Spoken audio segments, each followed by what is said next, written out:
Malam itu hujan gerimis membasahi kota Jember saat aku menerima pesan dari temanku, Rio, yang sudah lama tak muncul. Isinya singkat, namun penuh misteri. Datanglah ke Alas Gumitir tanggal 1 Suro. Ini bukan undangan biasa. Ada sesuatu yang harus kamu saksikan. Awalnya kupikir ini hanya lelucon atau ajakan camping iseng, tapi saat aku menelepon, nada suaranya datar dan serius. Kau harus datang.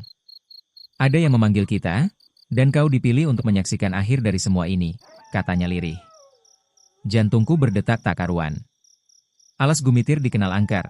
Banyak cerita tentang tumbal, arwah gentayangan, dan suara gamelan yang muncul tanpa sebab. Meski rasa takut menyelimuti, aku penasaran. Apa yang membuat Rio mengundangku ke tempat semengerikan itu? Dan kenapa harus di malam 1 Suro, malam paling keramat dalam kepercayaan Jawa? Perjalanan menuju Alas Gumitir terasa ganjil sejak awal. Mobilku seperti ditarik pelan-pelan, seolah ada kekuatan yang memperlambat lajuku. Di kanan kiri jalan, kabut tebal menggulung pohon-pohon tua, menciptakan bayang-bayang menyeramkan. Udara menjadi dingin dan berat, menyusup hingga ke tulang. Aku sempat berhenti di sebuah warung untuk bertanya arah, tapi si pemilik warung malah menyarankan aku untuk pulang. Mas, jangan lanjut. Malam ini malam Suro, dan Gumitir bukan tempat buat orang sembarangan, katanya sambil merapalkan doa. Namun, rasa penasaran dan suara Rio di telepon terus menggaung di kepala. Akhirnya aku memutuskan untuk tetap melanjutkan perjalanan, meski bayangan ketakutan sudah menyelimuti. Setibanya di pintu masuk Alas Gumitir, suasana begitu sunyi, bahkan jangkrik pun tak terdengar. Rio sudah menunggu, berdiri di depan gapura batu tua yang ditutupi lumut dan tumbuhan liar. Wajahnya pucat dan matanya sembab, seolah ia tak tidur semalaman. Kita harus segera masuk, sebelum tengah malam, ujarnya tanpa basa-basi. Aku menelan ludah, langkahku terasa berat. Jalan setapak yang kami lalui seolah menghisap cahaya senter, dan pohon-pohon di sekitar berdiri seperti penjaga diam yang mengawasi setiap langkah kami. Aku merasa seolah diawasi, bukan oleh manusia, tapi oleh sesuatu yang lebih tua dan kelam dari waktu. Dan itulah awal dari malam paling mengerikan dalam hidupku. Kabut mendadak turun dengan pekat saat kami mulai menapaki jalur tua di tengah hutan. Pohon-pohon raksasa menjulang seperti tembok hitam, dan tanah terasa licin oleh sisa gerimis yang turun sejak sore. Rio berjalan lebih dulu, sesekali melirik ke belakang memastikan aku masih mengikutinya. Tempatnya sudah dekat. Tapi kita tidak boleh bicara sembarangan mulai dari sini, bisiknya sambil menatap lurus ke depan. Suasana begitu hening hingga langkah kami terdengar nyaring menimpa daun kering. Lalu, dari kejauhan terdengar alunan gamelan. Lembut, namun memilukan. Suara itu seperti berasal dari tempat yang sangat dalam, menembus udara malam dan menusuk langsung ke dada. Bulu kuduku berdiri. Bukankah tak ada siapapun di dalam hutan ini? Kami tiba di sebuah lapangan kecil yang dikelilingi pepohonan tua. Di tengahnya terdapat batu besar berlumut, berbentuk mirip altar.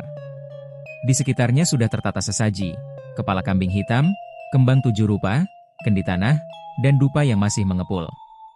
Aku tidak menyiapkan ini, kata Rio lirih.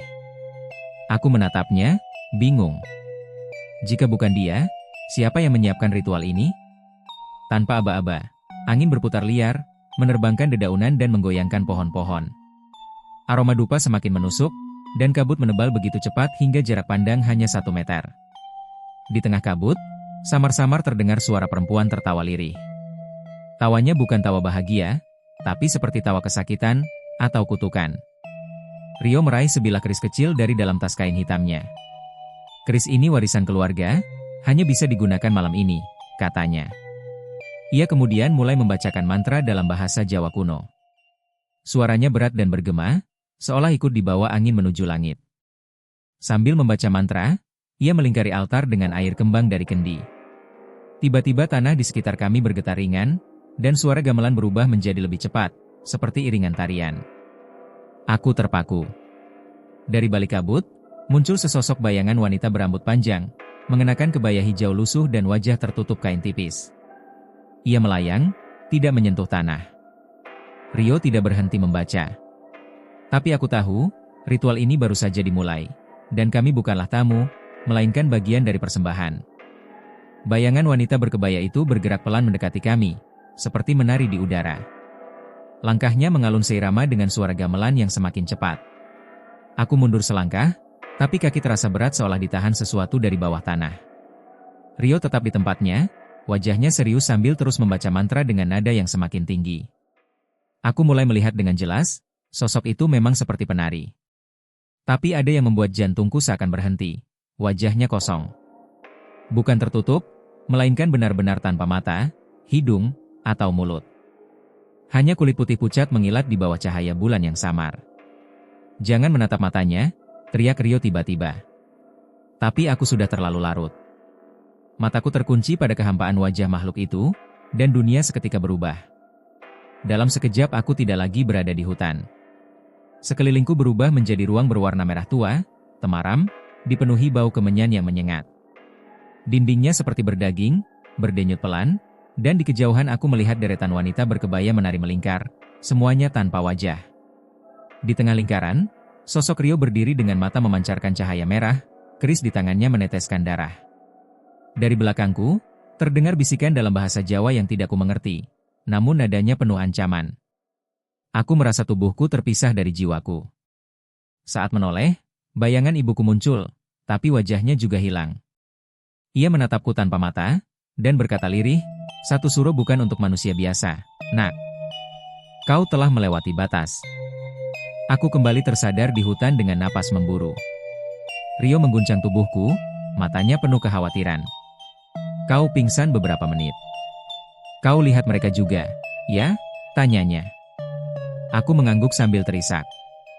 Kami sama-sama tahu, ini bukan mimpi. Sosok-sosok itu nyata, dan mereka masih mengawasi kami dari balik kabut. Rio menjelaskan bahwa penari tanpa wajah adalah roh tumbal masa lalu, korban dari ritual yang gagal atau dibatalkan. Malam satu suro adalah malam terbuka antara dunia, dan mereka yang pernah dikorbankan akan menuntut gantinya. Aku mulai merinding. Jika mereka menuntut tumbal, siapa yang akan menjadi gantinya malam ini? Rio tidak menjawab, hanya menatap kosong ke arah pohon beringin tua yang tampak lebih gelap dari biasanya. Angin kembali berhembus, dan kali ini membawa aroma amis darah. Pohon beringin tua itu menjulang seperti raksasa diam. Dedaunannya gelap, rapat, dan batangnya penuh bekas ikatan kain merah kusam. Di bawahnya ada batu datar, tempat persembahan kuno, masih tampak bekas darah mengering dari ritual sebelumnya. Rio mendekat perlahan sambil membawa sesaji, kepala kambing, bunga 7 rupa, dan kendi berisi air dari 7 sumber. "Tempat ini menyimpan perjanjian," bisiknya. "Perjanjian darah." Aku menahan napas saat Rio mulai menabur bunga di sekitar batu. Lalu ia menggenggam keris kecil dan melukai telapak tangannya sendiri. Darah menetes langsung ke tanah. Hutan tiba-tiba senyap. Bahkan suara jangkrik pun lenyap. "Dengan darahku, aku perpanjang ikatanmu, wahai penjaga," kata Rio dalam bahasa Jawa kuno. Saat tetesan darah terakhir jatuh, tanah di bawah kami bergetar. Kabut menebal, dan dari balik pepohonan muncul sosok tinggi besar mengenakan jubah hitam. Wajahnya tidak terlihat jelas, seperti terus berubah bentuk. Dia mengulurkan tangan ke arah Rio, seakan menagih sesuatu. "Tumbal," kata sosok itu dengan suara berat seperti suara ratusan orang berbicara bersamaan. Aku melangkah mundur, tapi sosok itu menunjuk ke arahku. Dadaku sesak. "Bukan dia," seru Rio cepat. "Aku yang memanggilmu, aku yang bertanggung jawab." Sosok itu diam beberapa detik sebelum menunjuk ke langit. Petir menyambar, namun tak ada hujan. Lalu dari kegelapan, muncul bayangan wanita yang menangis, berjalan perlahan mendekati batu persembahan. Wanita itu mengenakan gaun pengantin, penuh noda darah di bagian perut. Wajahnya seperti wanita yang pernah kulihat di mimpiku. Cantik, tapi mata kosong. "Dialah tumbal terakhir yang gagal," kata Rio. Dia pernah mencoba menghindar dari takdirnya. Kini ia gentayangan, mencari pengganti. Aku mulai gemetar. Wanita itu berjalan melewati batu, lalu menghilang di balik batang beringin. Tapi sebelum benar-benar lenyap, ia menoleh padaku dan berbisik, "Jika tak ada tumbal malam ini, ritual akan berbalik." Rio tampak panik. Ia merogoh saku dan mengeluarkan sehelai foto. "Kita harus temukan orang ini sebelum tengah malam," katanya. Aku menatap foto itu, dan darahku seakan berhenti mengalir. Wajah di dalam foto adalah aku sendiri. Rio menatapku dengan mata tegang. "Kau dipilih oleh roh penjaga alas Gumitir. Mungkin karena kau keturunan darah lama, Atau mungkin karena kau masuk wilayah tanpa izin, ucapnya sambil berjalan cepat ke arah jalan kecil yang tersembunyi. Aku nyaris tak bisa bergerak, tubuhku gemetar. Kenapa aku? Aku bahkan tidak tahu apa-apa soal ini, teriakku. Rio tak menjawab, hanya terus menyusuri jalur sempit menuju sebuah pondok tua di tengah hutan. Di dalam pondok itu, ia membuka sebuah peti berisi kitab usang berbahasa Jawa kuno. Kalau kau tak ingin menjadi tumbal, kita harus lakukan penolakan ritual, katanya. Tapi penolakan harus dilakukan sebelum tengah malam, saat batas alam gaib dan dunia manusia terhapus. Rio mengambil segenggam garam, kunyit, dan daun kelor. Kita hanya punya satu kesempatan, katanya. Kita harus masuk ke tengah pusaran energi dan menolak panggilan tumbal langsung ke hodam penjaga. Suasana semakin dingin, dan suara-suara aneh mulai terdengar dari luar pondok, ratapan wanita, suara langkah kaki di atas daun kering, dan desiran angin seperti bisikan. Aku hanya bisa pasrah mengikuti Rio. Ia menggambar lingkaran pelindung di tanah, lalu menyuruhku duduk di dalamnya. Apapun yang kau lihat nanti, jangan keluar dari lingkaran ini, ucapnya. Tiba-tiba, semua cahaya padam, dan dari balik jendela, sosok wanita bergaun pengantin tadi muncul kembali. Kali ini, darah mengucur dari matanya. Ketika jam menunjukkan pukul 11 malam, tanah di sekeliling pondok mulai bergetar. Rio menaburkan garam dan daun kelor di setiap sudut lingkaran pelindung, lalu membaca mantra yang terdengar seperti perpaduan antara doa dan kutukan. Angin kencang berhembus, membawa aroma amis dan bunga kamboja busuk. Tiba-tiba, pintu pondok terbuka dengan keras, dan cahaya hijau menyilaukan menyeruak masuk. Dari dalam cahaya, muncul sosok bayangan besar bertanduk dengan mata menyala merah. Suaranya menggema dalam kepalaku tanpa ia buka mulut. Mengapa kau menolak takdirmu? Tubuhku gemetar hebat, dan tiba-tiba aku merasa seperti ditarik keluar dari tubuhku sendiri. Dalam penglihatan itu, aku melihat masa lalu, ritual-ritual tumbal dari zaman kerajaan kuno. Orang-orang yang dikorbankan di malam satu suro agar desa tetap makmur. Salah satu dari mereka adalah kakek buyutku sendiri, tapi dia bukan korban. Dia pelaku utama. Ia adalah tokoh yang membuat perjanjian dengan roh alas Gumitir. Darahmu belum membayar lunas, kata sosok itu. Rio dengan cepat menyiramkan air dari kendi ke arah bayangan tersebut, membuatnya menjerit dan menghilang.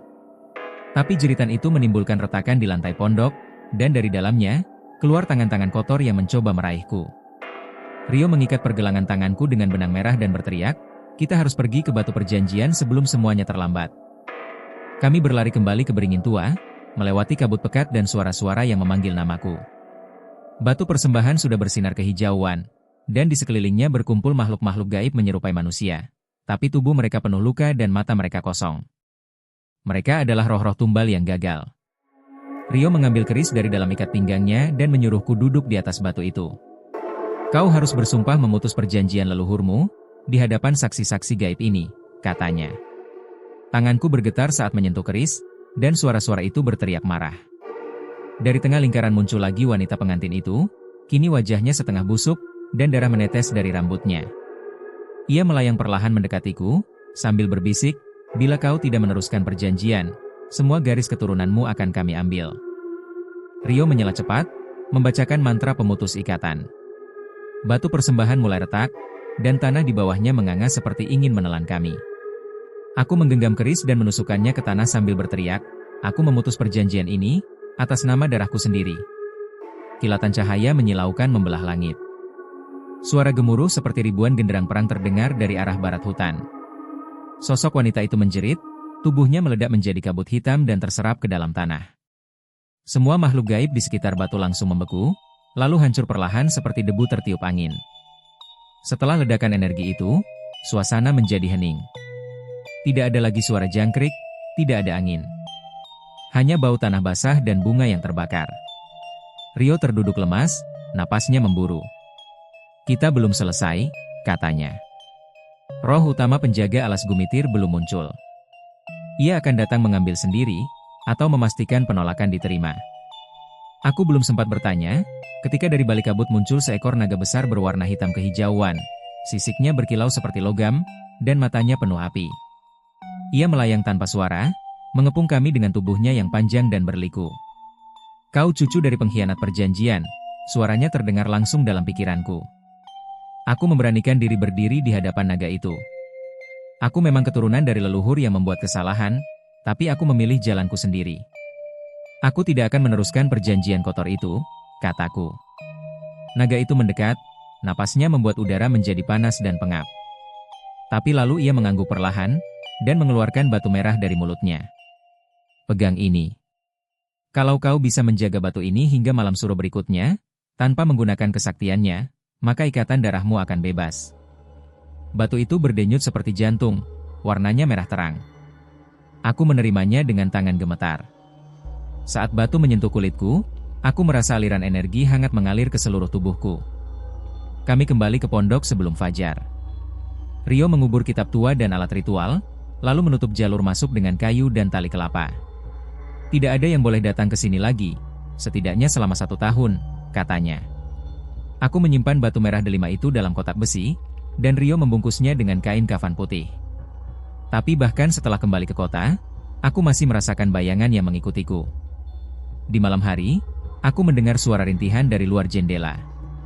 Kadang, bayangan wanita bergaun pengantin itu muncul di cermin kamar mandi. Walau batu sudah dipegangku, perjanjian belum selesai sepenuhnya. Ini adalah masa ujian.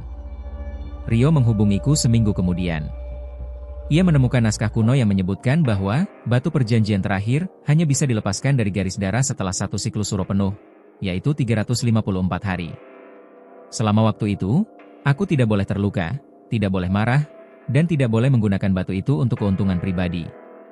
Bila gagal, batu akan menyatu denganku selamanya, dan aku akan menjadi penjaga baru alas Gumitir. 1 langkah salah, dan kau akan jadi legenda yang lain, kata Rio. Aku mulai hidup dalam pengawasan, menolak semua bentuk kekayaan dan godaan yang datang tiba-tiba. Tapi dari dalam kotak besi itu, aku masih bisa mendengar suara napas dan bisikan. Akhirnya, malam suro berikutnya tiba. Aku dan Rio kembali ke hutan alas Gumitir, membawa kotak besi berisi batu merah delima. Langit malam itu gelap total, dan bintang tak tampak sama sekali. Kami kembali ke bawah pohon beringin, ke tempat segalanya dimulai. Rio membuat lingkaran pelindung terakhir, dan aku meletakkan batu di tengah batu persembahan. Lalu, kami duduk diam menunggu. Tak lama, naga penjaga muncul kembali dari balik kabut, kini terlihat lebih kecil, dan auranya lebih tenang. Kau telah menjaga batu tanpa menyalahgunakannya. Maka darahmu bebas dari ikatan, katanya. Ia menyentuh batu dengan lidah apinya, dan batu itu meledak menjadi cahaya merah menyilaukan. Saat cahaya itu padam, suasana kembali normal. Rio tersenyum lega, dan aku merasa beban di dadaku menghilang. Kami meninggalkan hutan malam itu tanpa menoleh ke belakang. Tapi sebelum benar-benar keluar, aku mendengar suara lembut wanita berbisik, kau telah bebas, tapi jangan biarkan ada yang membuat perjanjian baru. Aku menoleh, namun tak ada siapa-siapa. Kini aku hidup biasa, tetapi tiap malam 1 suro, aku selalu terbangun dengan perasaan aneh, seolah ada mata yang mengawasi dari jauh. Mungkin aku sudah bebas, atau mungkin ikatan itu hanya sedang tidur sementara, menunggu tumbal berikutnya.